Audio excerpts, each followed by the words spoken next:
Hey, så William og Rasmus her, The Two Gamers. Vi skal lave en let's play på Survival Island. Yeah! Juhu! Let's go. Hvilket faktisk ser ud som et ganske almindeligt map, fordi den spawner bare i en cave. Gør man? Ja. Prøv lige at give mig GM hurtigt. Ja, man kan også bare skrive skrøb op. Op. Det ligner godt nok ikke lige den vi skulle... Nå, fuck it. Det er den her, jeg plejer på. Og her der ved vi ikke, at der er en cave endnu. Nej, det ved vi overhovedet ikke. Og jeg... Slet ikke. I har ikke set noget? Sådan. I har overhovedet ikke set noget. Fjern hænderne. Det er clay. Det er det. Det er det nok. Har du husket at skrive C i? Godt. Ja. Bare 3 lige med det samme. Hvad gør I, hvis den ikke dropper sapling? Så har vi ingen træ. Skideren der. Nej. Ja. Så må vi starte forfra. Jeg prøver bare på den. Hvor er der skulle også være... Jeg skulle bare være sikker på, at der var græs, fordi ellers så kan vi ikke have for dyr til at spawn.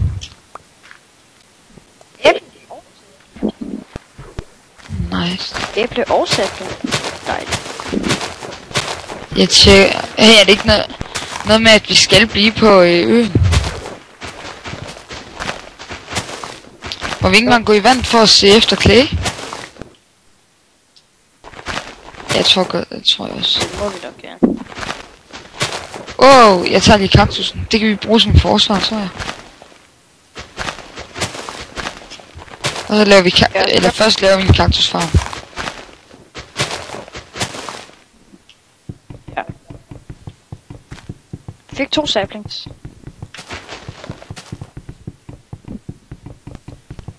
Jeg er så dårlig til at ramme træer, mand. Da-da. Jeg skal bare fælde hele træet. Husk, vi skal gemme græs. Græsset, det skal vi gemme, fordi altså, ellers så... Vi må ikke bare ud. Hey, der er et kryds her.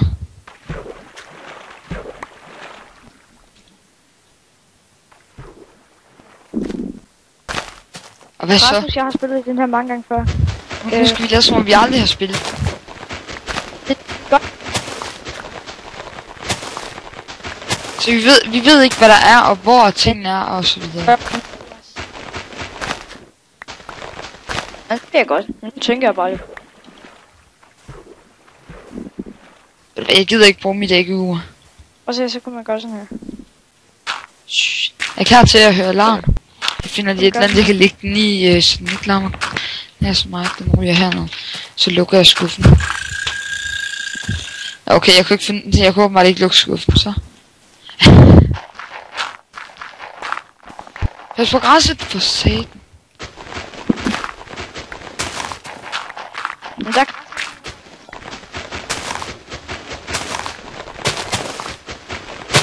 skal vi det her større. I må gerne give råd til challenge maps. Som det her.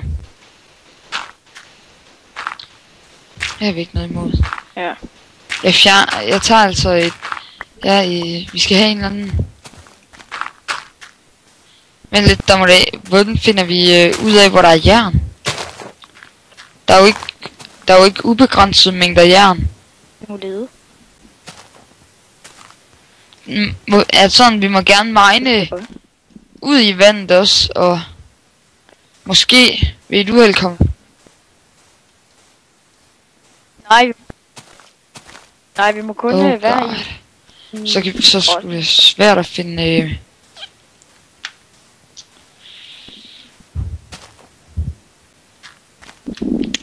Neder. Hvordan skal der ikke en her i hjørnet? Jeg kan stå der.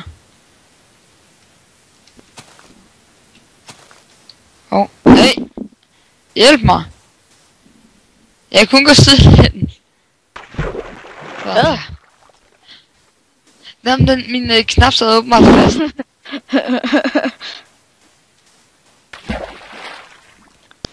Den er i huset nede under her. Vi må gerne gå herud, det er de bestemt. Lad os gøre. Hvad? Der er mere jo. Der er mere jo her. Just. Og der er jeg allerede for.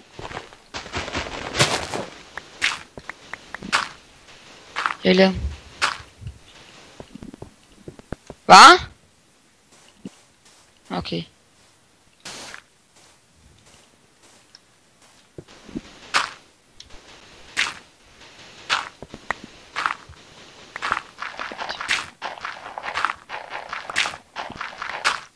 Jeg skal... Men det skal vi ikke... vi skal have noget sand. Oh god. Nu begynder det at blive nat. Jeg er med. Eller hvad?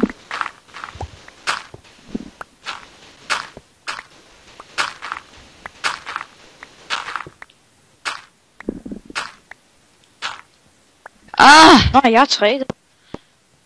Nu gør den det igen. Se! Jeg rører ingenting. Jo, jeg rører musen.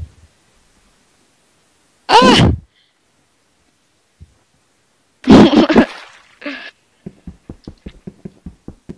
Så.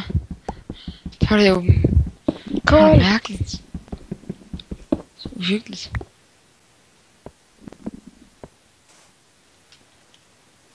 Jeg har fundet kul. Jeg er ikke dybt.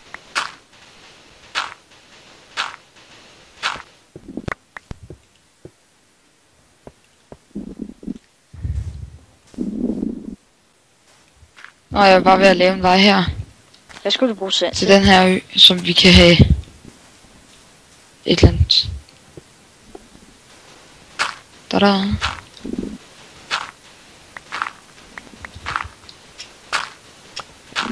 God, nå. Hvor fanden er du henne? Oh. Nice. Nu skulle det ikke være sådan, så du tilfældigvis skulle have et eller andet noget sten. Har du sådan, så jeg kan få en hakke? Jeg har 3 stykker kul. Ja. Se så. Jeg har lavet 2. Ja.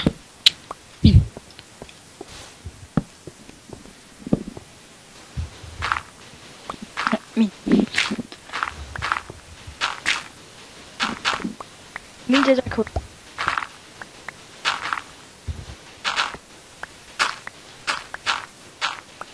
Jeg kan faktisk gøre vores lille hus. Der. Jeg har 12 stykker jord her. Og jeg tager kul.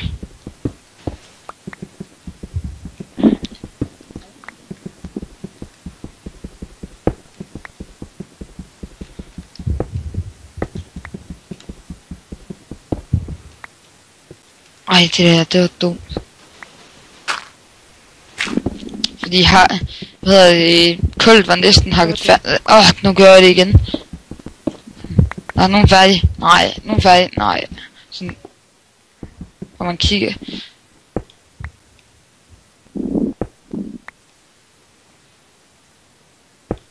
Nu har vi vist alt.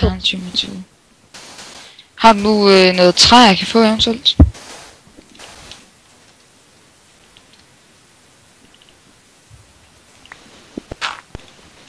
Danke.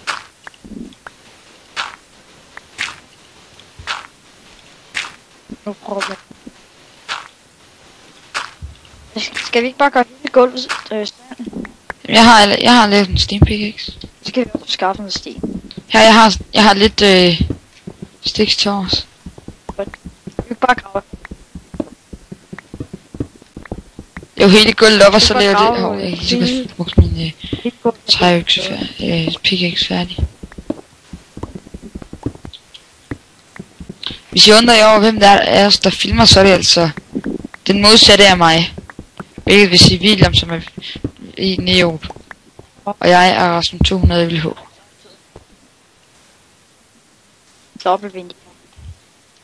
Og vi livestreamer en gang imellem. Vi skal nok skrive. Eller, nej, vi skriver ikke, når vi gør det, men vi laver film. Eventuelt. Et eller andet. Vi gør i hvert fald et eller andet, så I ved det. Og jeg vil i hvert fald foreslå, at I kommer med ind og ser en af dem. Pas på. Væk med. Væk! Det er meget mine, det her. Skriv ned. Tak. Væk! Ja. Der gik min ud. Hvis der falder en mob ned i mit ansigt.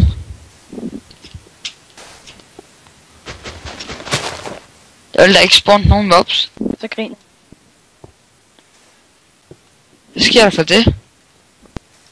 Du har da sat mobs på, har du ikke?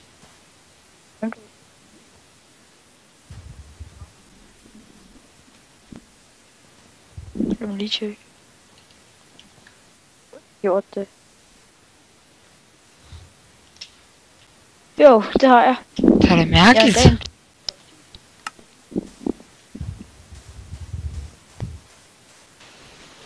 Ja.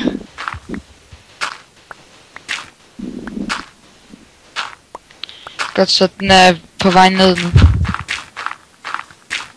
Månen, altså.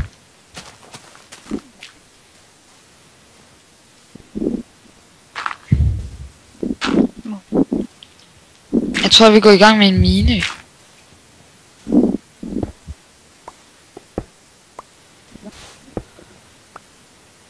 Ja. Nok meget godt. Og, fakler. Rasmus. Godt, det er 2 blok sand der. Gør lige sådan, så vi kan se. Ja, jeg har 9 af dem.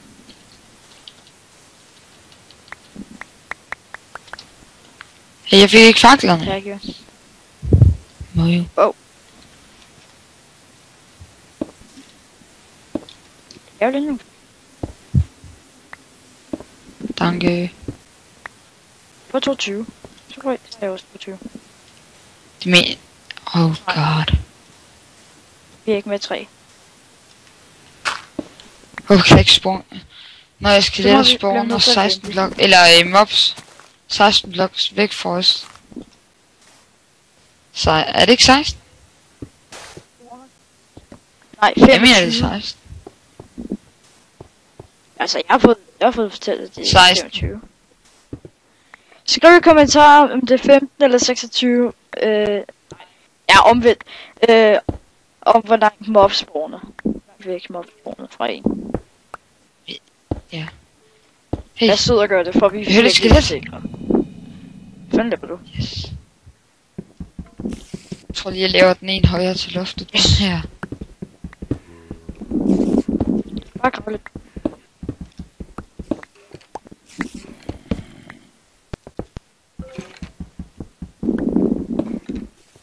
Ja. Hey, cool.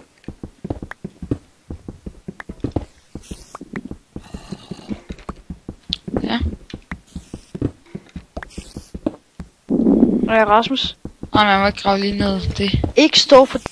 Du skal aldrig grave. Stå på en blok, og så grave direkte. Det er dumt.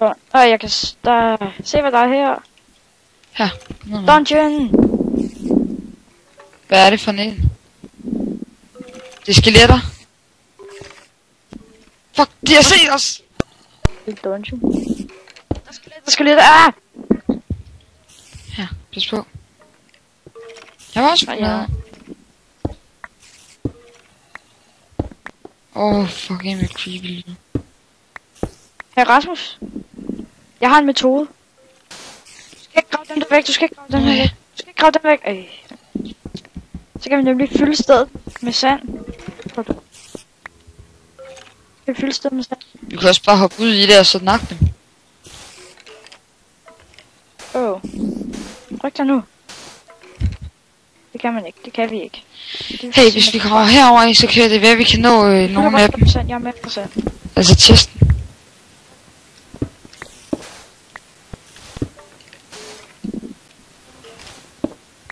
Ja. Yep. Så. Jeg fik nærmest. Just. Nu ligger jeg lige kan. Just.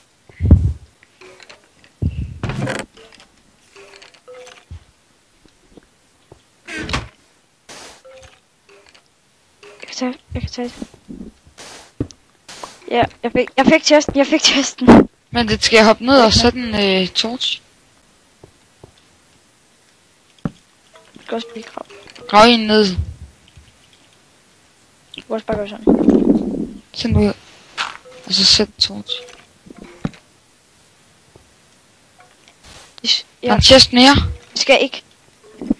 Over på den Den der. går jeg over til her. Nej, Åh, fuck. det ved jeg. Så nu har jeg afledt dem. Pas nu på. Pas. Har du deres sat med?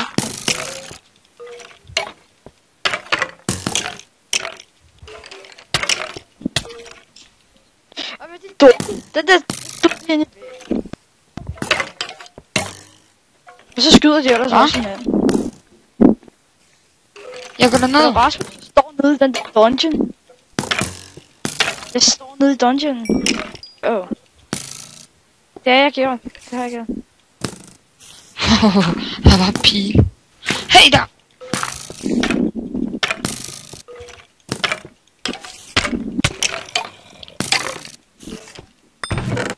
Brød.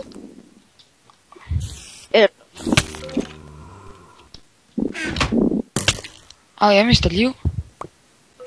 Wow, skelet, der bukker op. Ja, jeg tror det. Seriøst. Det ved Det var jeg da ikke. billigst. Øj. Der er et skelet. Fuck. Hvad den? Jeg har en boner. Jeg har en skål. Og så. Har du bogen? En bone. Jeg har 3. Detaljer. Har du en boner? Jeg ved Du godt, sagde, hvad det lige er. før sagde du, at du havde en boner. Jamen boner, det Jeg sagde forkert. Fordi jeg er vant til at have det andet. Hey, der er kul. har du lige sagt, du havde. Jeg lige.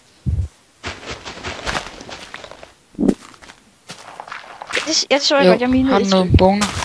Nå. Jeg vil ikke sætte noget bonevil på alle de her træ. Tal pænt. Jo. Nej, jeg har ikke en stivert. Når lærer du Jeg at har sætte en saplings blok. ordentligt? Det er dig, der siger boner.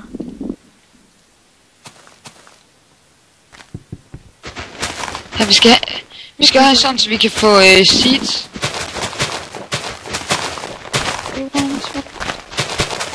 Just up.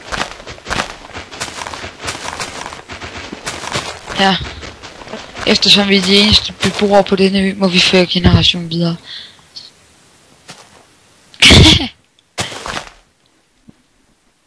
Ej, kom nu. Nej, tak.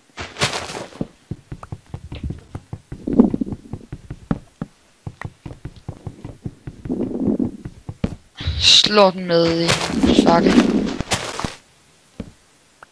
Jeg har fået en sapling. I hvert fald. Okay, det gør jeg.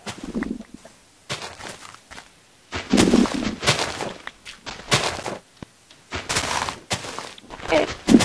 Vi skal altså have sådan, så vi kan få spawnet med dyr. Men det har du jern? Kan du ikke lave en saks til, når der spawner et får? En får, hold kæft. Ja. Hvad? Du skal ikke klasse. Hey, her, Du skal ikke brød være en, der hedder Jylland fra min klasse. og æble. Snot. Æble, det er mit.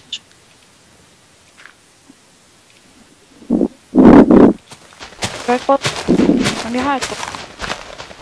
Jeg har 2 brød nu. Jeg tror ikke, vi kan holde mobs væk herfra, hvis hvad hedder det, hvis vi sætter torches.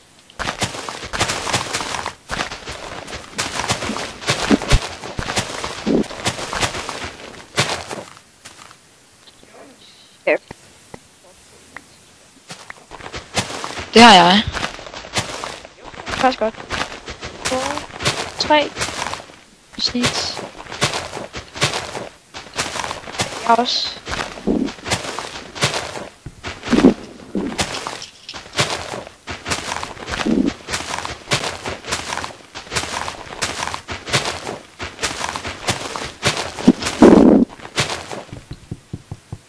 Sådan, så er der sat torches. Så har jeg sat den torch. Torch. Jeg laver en dør. Og så laver jeg en ovn.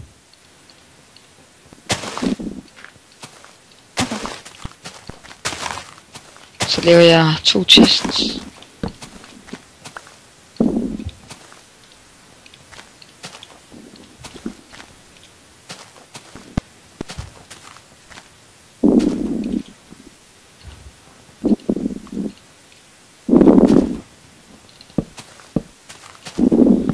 Kan jeg ikke, jeg kan lave 1. Okay, jeg prøver så lige at lukke Minecraft og starte det op igen. Sådan der. Og hvad er det? I behøver ikke foreslå Eller hvad? survival the flying island, fordi den tager vi bagefter. Slap af. Hvad? Nej, der er en anden en. Skype. Mener du ikke Du Skype? har link? Mener du ikke Skyblock? Hvor pillers? Nej, ikke lige nu. Det kan vi gøre bagefter. Hvad var det nu, jeg skulle have? Sten og træ.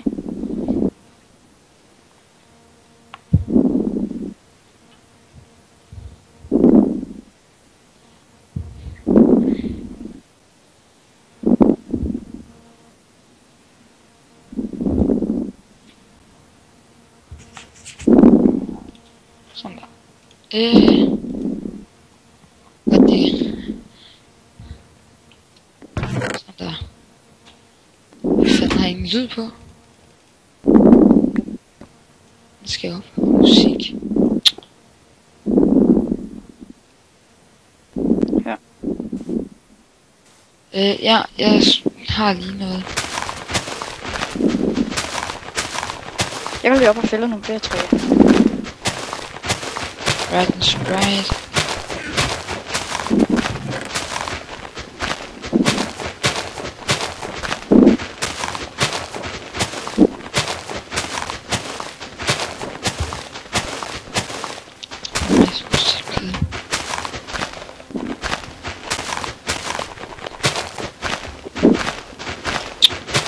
Det var da vi næsten ikke kan finde ud af at komme op. Wow, big tree. Og der er du er herovre.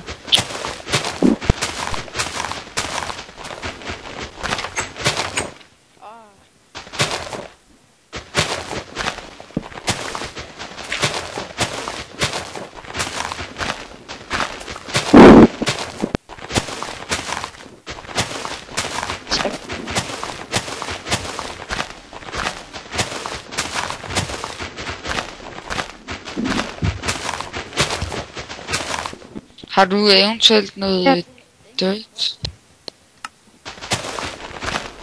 Okay, den tager jeg bare her. Og så... Fuck!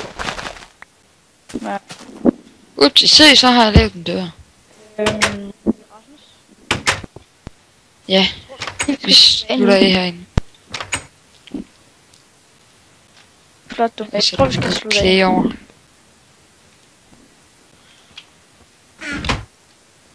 Ja. Det er det, vi skal slutte af. Det laver normalt lidt med 15 minutter episode. Den her gang blev den lidt længere.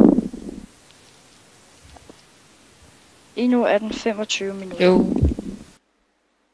Så jeg synes, vi skal takke af fra nu, og vi ses næste gang. Hej hej!